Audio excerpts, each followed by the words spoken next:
İlahi ya Rabbi, bu kardeşlerimiz senin için burada, Filistinli kardeşlerimiz için bir program yapmışlar.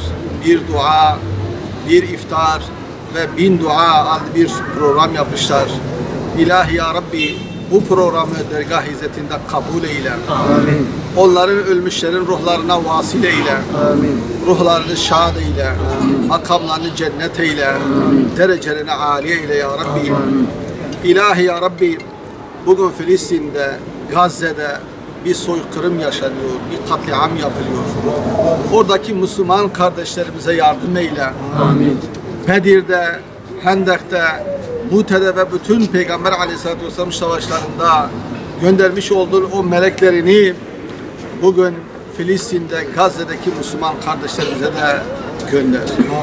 Onları İsrail'in zulmün, kuffarın baskısından, zorbalarından, katliamlarından onları halas eyle ya Rabbi.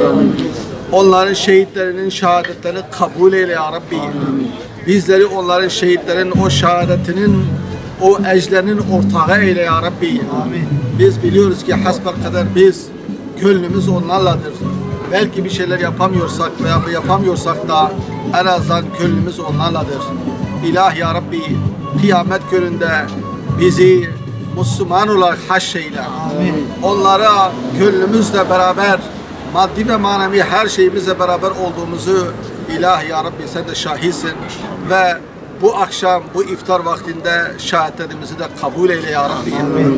Ya Rabbi, ruhumuzu, bedenimizi alırken şu kelimeyle çenemizi kapamayı hepimize nasip eyle. Eşhedü en la ilahe illallah ve eşhedü enne Muhammeden Resulullah diyerek çenemizi kapamayı hepimize nasip ve müyesser eyle ya Rabbi. Şehir Nur platformu olarak bir iftar, bir oruç, 1000 dua programıyla bir araya gelmiş bulunmaktayız. İftarımızı yaptık. Buradan Filistin'deki mücahitlere dualar ettik. Cenab-ı Hak İsrail'in zulmünü bitirsin noktasında dualarımızı, niyazlarımızı göğe yükselttik. Biz şunu çok iyi biliyoruz ki İsrail orada bir soykırım yapıyor. İsrail bir zulmediyor. Bundan dolayı İsrail'in bu zulmünün bir an önce son bulması adına dualarımızı her gün bir dua ederek Filistinli kardeşlerimize de buradan destek olmaya çalışıyoruz. Biz şunu çok iyi biliyoruz. Amerika Birleşik Devletleri'nin Gazze'de bir üs kurma projesi var. Bu projeyi hayata geçirebilme adına da Gazze'de bir üs kurma hayali var. Gazze'deki kardeşlerimiz bugün sadece kendi canlarını, kendi namuslarını, kendi haysiyetlerini korumakla kalmıyorlar. İslam ümmetinin de orada kavgasını veriyorlar. Onların namusunu, onların hukukunu koruyorlar. Bundan dolayı Rabbim işlerini kolay kılsın. Rabbim onlara sebat versin, güç kuvvet versin. İsrail zulmünü de buradan tekrardan lanetliyoruz. Kahrolsun İsrail diyoruz ve emperyalizmin, Siyonizmin de sonunun geldiğini görüyoruz. Allah'a şükür bugünlerde Avrupa devletlerinde, Avrupa ülkelerinde halklar sokaklara dökülmüş durumda. İslamiyet gün be gün tercih edilen din arasına girmiş, Avrupa'da hızlı bir şekilde İslamiyet'e yönelişler başlamış durumda. Cenab-ı Hak bu şerde de bir hayır halk edecektir inşallah.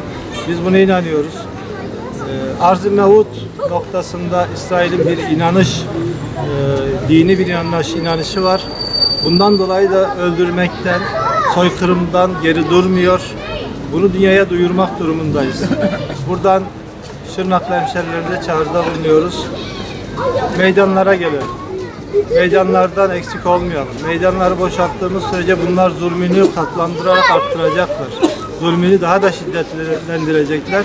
Onun için meydanlar boş kalmamalı. Boykot çok önemli. İsrail ürünlerini boykot edelim. Bugün İsrail'in hurmalıkları ticaretleridir. Onun için İsrail ürünlerini almamaya, bunları boykot etmeye herkesi çağırıyoruz, herkesi davet ediyoruz.